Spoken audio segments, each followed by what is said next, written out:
HVAC से related video लेके आए हैं, वो वाटर कूलर की वीडियो है।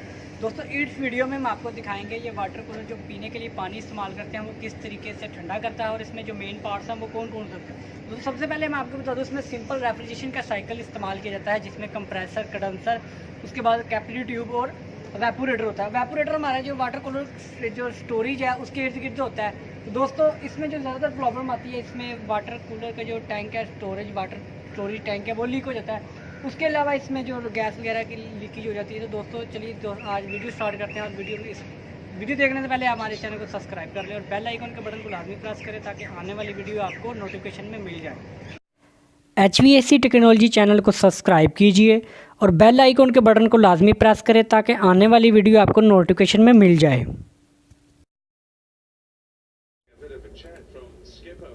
दोस्तों ये आप देख रहे हैं, ये हमारा वाटर कूलर है जिसकी हमने इसकी बैक साइड को खोला हुआ है। और ये आप देख रहे हैं, इसमें हम इस टैंक को जो लीकेज है हम इसको इंसुलेशन उतारेंगे, यहाँ से इसको कट करेंगे बड़ी त्याज से कि ये दोबारा इंसुलेशन हमारी इस्तेमाल हो जाए। ये हमने इसको पानी का कनेक्शन दिया हुआ है, इसमें पानी का प्रेशर है। सबसे पहले हम इसके पानी को ड्रेन करेंगे। ये आप देख रहे हैं, हम इसकी इंसुलेशन को बड़ी त्याज से उतारेंगे ताकि ये दोबारा इस्तेमाल हो जाए।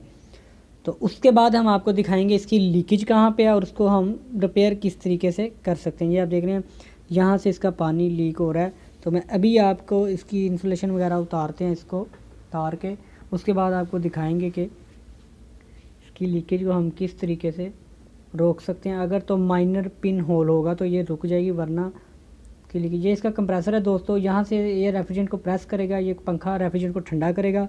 रेफ्रिजरेंट हमारी लिक्विड फार्म से इस लाइन के ज़रिए, हमारी इस कैपिलरी के ज़रिए, आप देख रहे हैं ये कंडेंसर से आउट है, ये फ़िल्टर ड्रायर लगा हुआ है। यहाँ से कैपिलरी से ये हमारी जाएगी वेपोरेटर के इन।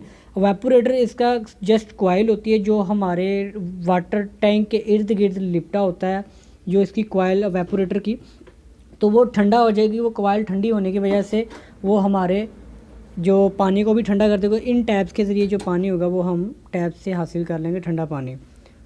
तो ये आप देख रहे हैं, यहाँ से ये पानी जो आएगा वो ठंडा होगा। तो ये इसकी ड्रेन है, ये ड्रेन है जो हमारी बेस से, जो वाटर कूलर की बेस से पानी ड्रेन होता है वो इस पाइप के ज़रिए आएगा। तो अब हम इसकी इंसुलेशन को उतारेंगे। ये आप देख रहे हैं, बड़ी एहतियात से उतारें ताकि इसको हम दोबारा इसी इंसुलेशन को इस्तेमाल करेंगे, क्योंकि इसकी राउंड इंसुलेशन होती है वो आपके लिए बनाना मुश्किल हो जाएगी, वरना तो फिर आपको दूसरी कोई इंसुलेशन इस्तेमाल करना पड़ेगी। तो अब हम इसको लैदा करेंगे बड़े एहतियात से। इस पीस को, इसके 2-3 पीस हम उतारेंगे ताकि ये टूट ना जाए। फिर हम इसको 2-3 जगह से काट लेंगे और आपको इसकी लीकेज जहाँ से नज़र आना शुरू हो जाए। इसकी अक्सर जॉइंट से लीकेज होती है, जहाँ से इसके जॉइंट हैं, ये उसके पाइप पानी जो इन हो रहा है उसके जब पानी इस टैंक से आउट है तो ये वहीं से ज़्यादा इसके चांस होते हैं लीकेज के। ये आप देख रहे हैं, इसमें ये हमें लीकेज इसके सामने नज़र आ गई है। ये आप देख रहे हैं, पिन होल टाइप इसकी है जहाँ से पानी बाहर आ रहा है। तो अब हम इसको अच्छे तरीके से पहले इसका पानी का प्रेशर निकाल देंगे। उसके बाद हम इसको ईपॉक्सी, मैजिक ईपॉक्सी होती है, उसके ज़रिए हम देखेंगे। इसकी कंडेंसर की भी सर्विस होने वाली है, वो भी सर्विस करेंगे। तो ये अक्सर वाटर कूलर्स में यही फॉल्ट होता है ज़्यादातर। यहाँ इसकी गैस वगैरह लीकेज होती है, कंप्रेसर का इशू आ जाता है, या उसके अलावा इसकी जो टैंक है, वो स्टोरेज टैंक होता है, इसमें वो लीक हो जाता है। तो अब हम इसको, ये आप देख रहे हैं, ये स्टील, मैजिक स्टील ईपॉक्सी होती है, इसके ज़रिए हम इसको जॉइंट लगा देंगे इसका ईपॉक्सी। तो ये आप देख रहे हैं, यहाँ से पानी हमने निकाल चुके हैं। इसका ड्रेन, टैंक की बॉटम साइड पे इसका ड्रेन होता है जो टैंक को खाली करने के लिए होता है। उसके बाद हम टैंक को अच्छे तरीके से खाली करके, तो अब हम इसको ट्यूब्स को खोल के इसको दोनों को आपने बराबर मिक़दार पे इसको इसमें मिक्स कर लेना है। उसके बाद स्टील मैजिक पॉक्सी को हम इस पर लगा देंगे, हमारा जॉइंट बंद हो जाएगा। अगर तो हम कम प्रेशर पे इस्तेमाल करेंगे इस कूलर को तो ये काम कर लेगा हमारे लिए।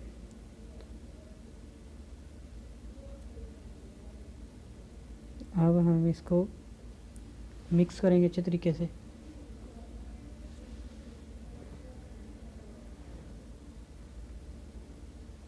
इसको आप अच्छे तरीके से मिक्स कर लें। उसके बाद आपको इसके ऊपर जहाँ पे पिन होल था उसको अच्छे तरीके से पेस्ट कर दें उसके ऊपर।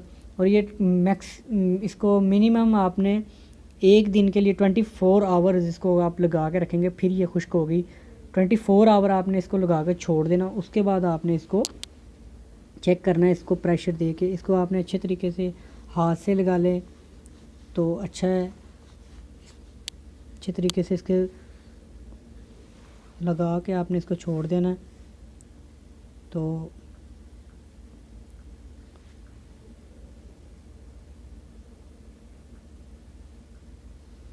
ये आप देख रहे हैं हमने इसको चारों तरफ से इसको कवर कर दिया है स्टील इपॉक्सी से।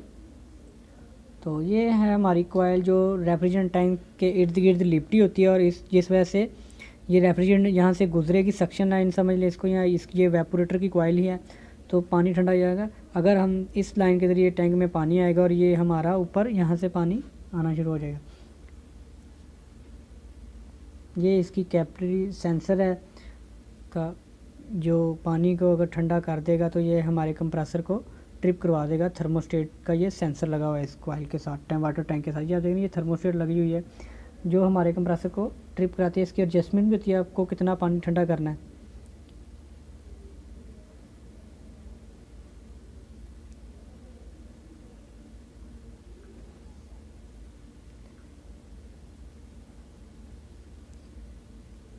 अब हम इसको लगा के खुश्क करके अच्छे तरीके से इसको छोड़ देंगे। उसके बाद हम आप अगले दिन देखेंगे इसको 24 आवर के बाद देखा है तो ये हमारी मैजिक है, वो खुश्क हो चुकी है। अब हम इसको दोबारा प्रेशर दे के चेक करेंगे पानी का। ये आप देख रहे हैं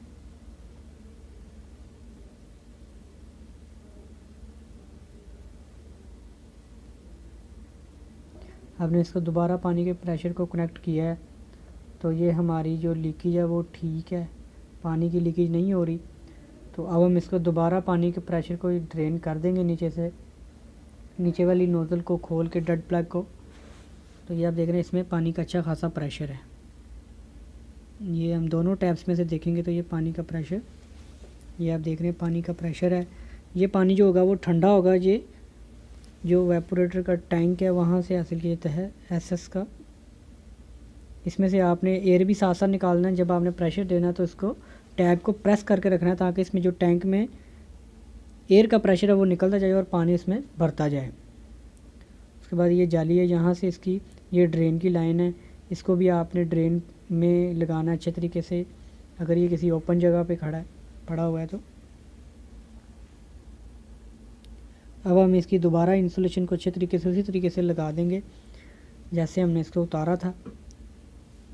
दोस्तों ये हमारी जो ज़्यादातर लीकेज होती है कूलर की, या फिर गैस में रेफ्रिजरेंट वगैरह लीक हो जाती है, कंप्रेसर का इशू हो जाता है, तो अगर आपकी वाटर कूलर की लीकेज वगैरह का इशू हो तो आप इस तरीके से इसको कर सकते हैं,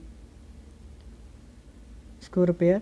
उसके बाद मैं नेक्स्ट वीडियो जो होगी वो इसकी जो कंप्रेशन सिस्टम होगा उसमें गैस चार्जिंग वगैरह की वो भी मैं बनाऊँगा, वो भी इसी चैनल पर आपको देख सकेंगे। लेकिन अगर आप हमारे चैनल को सब्सक्राइब नहीं किए तो चैनल को सब्सक्राइब ज़रूर कर लें ताकि आने वाली वीडियो आपको नोटिफिकेशन में मिल जाए।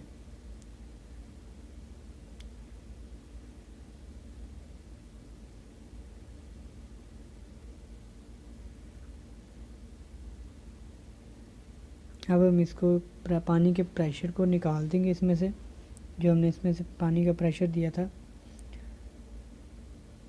ताकि हमें ये शिफ्ट करने में जहाँ से उतारा है आसानी हो। इसमें काफ़ी पानी का वेट हो जाएगा, अगर हम इसको ऐसे उठा के लेके जाएंगे तो हमें ज़्यादा वेट उठाना पड़ेगा। ये जो टैंक खाली करने के लिए ये इसके बॉटम के नीचे वाली साइड पे इसको ड्रेन प्लग खोल के हम इसके पानी को ड्रेन कर रहे हैं। ये आप देख रहे हैं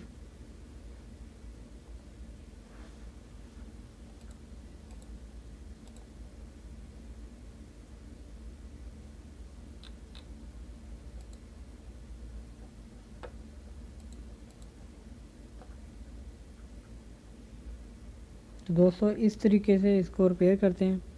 जब हमारा ये पानी कंप्लीट ड्रेन हो जाए उसके बाद हम इसको डेड प्लग लगा देंगे। यहाँ से हम पानी के जो कनेक्शन जहाँ पे हमने फिटिंग करना है वो लगेगा, फ़िल्टर बोतल वगैरह इसके साथ लगेगी।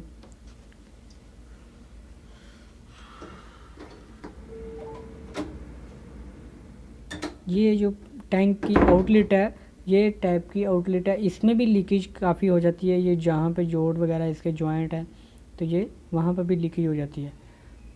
तो चलिए दोस्तों, अब हम इसकी फ़िटिंग कंप्लीट कर चुके हैं इसका तकरीबन। तो इसका बैक कवर लगा के